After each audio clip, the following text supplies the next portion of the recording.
يلا ندلع نفسنا بقى ومع العيال كمان ونعمل احلى بان كيك. حاجه حلوه كده وسهله وسريعه، ما خدتش مننا اي وقت خالص.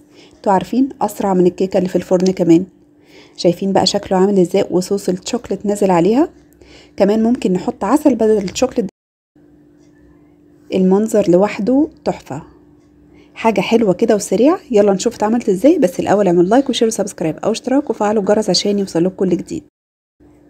بمكونات بسيطه جدا جدا عندنا كلنا في البيت. كوبايتين دقيق، كوبايه لبن، معلقتين زيت، نص كوبايه سكر بودر، بيضتين، كيس فانيليا، رشه ملح، رشه بيكنج باودر او معلقه صغيره بيكنج باودر. اول حاجه هعملها ان انا هعمل البيض والسكر مع بعض لحد ما يدينا شكل كريمي كده. انا هنا استخدمت سكر بودر، لكن انتوا تقدروا تستخدموا السكر التاني العادي خالص، الاتنين بيدينا نفس النتيجه. بس انا عندي في المطبخ سكر بودر كتير، قلت استغله بقى في الحلويات والحاجات دي. بعد كده هحط كيس الفانيليا كله في الخلاط. كمان ممكن تستغنوا عن الخلاط وتعملوه بايديكم كده بالمضرب اليدوي عادي خالص. واحط كمان معلقتين زيت، شايفين خفيف جدا، ما بنحطش اي دهون تاني. هحط كوبايه لبن. الدقيق بيبقى ضعف اللبن، يعني لو عملت كوبايتين دقيق احط قصادهم كوبايه لبن، لو عملت كوبايه دقيق يبقى قصادها نص كوبايه لبن. بعد ما ضربنا السوائل كلها مع بعض، حطينا بقى كوبايتين الدقيق ومعلقه البيكنج باودر ورشه الملح. بالشكل كده بقى الخليط معايا خليط كيك، غير الكريب بيبقى خفيف، لكن ده خليط كيك. وبرضو عملتها شويه كده بالمضرب ده عشان اتاكد ان هي ما فيهاش اي حاجه خالص. طاسه بقى صغنونه كده، او مثلا الحجم اللي انتوا عايزينه. البان كيك هو بيبقى كل ما كان اصغر كل ما بقى احلى، فانا بحكم الحجم بالطاسه الصغيره دي. هحط بقى واحده واحده كده. الطاسه انا ما حطيتش فيها اي حاجه خالص، ولا زيت ولا زبده ولا اي حاجه، يعني الموضوع كله معلقتين زيت بس. شايفين بقى كده الشكل ده؟ اول ما يعمل فقاقيع كده من فوق او بابلز كده خلاص هو بدأ يستوي.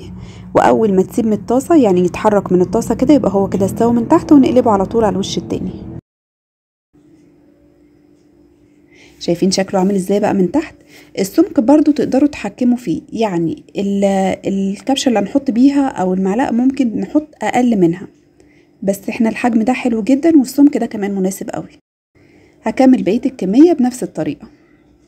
سهل جدا، ما خدش مننا اي وقت خالص، ولا بقى بنسيبه يرتاح شويه، ولا كيكه بقى هنخاف منها لا تهبط مننا، لا اي حاجه، لا سهل جدا جدا بالشكل ده كده. شايفين حاجه تحفه. اقل من ربع ساعه كنت مخلصاه، وكده خلصت الكميه كلها. هبدا بقى ازينه باي حاجه عندي بقى، موز، فراوله، تفاح، اي فاكهه كده احطها حواليه. كنت عايزه احط عسل، بس اياد ابني مرضيش، قال لي لا نحط سيرب شوكليت. حطيته بالشكل ده، طعمه كان تحفه جدا. كمان ممكن ناكله ساده كده من غير اي صوص خالص، ممكن نحط عليه نوتيلا، يعني بيتاكل باي طريقه. وانا بصور بقى ما عجبش اياد ان انا كنت هقفل الفيديو على كده، قال لي يا ماما تعالي نحط شويه كمان من هنا، ونجيب البانكيك دي بره شويه ونقعد نحط شوكولاته عشان تبقى زي الاعلانات. مرضتش ازعله وزودنا عليه شوكولاته، وهوريكم شكله بقى من جوه. سهل جدا وسريع. لو عجبكم الفيديو وعجبتكم الوصفه، ما تنسوش تعملوا لايك وشير وسبسكرايب او اشتراك وتفعلوا الجرس عشان يوصلكم كل جديد.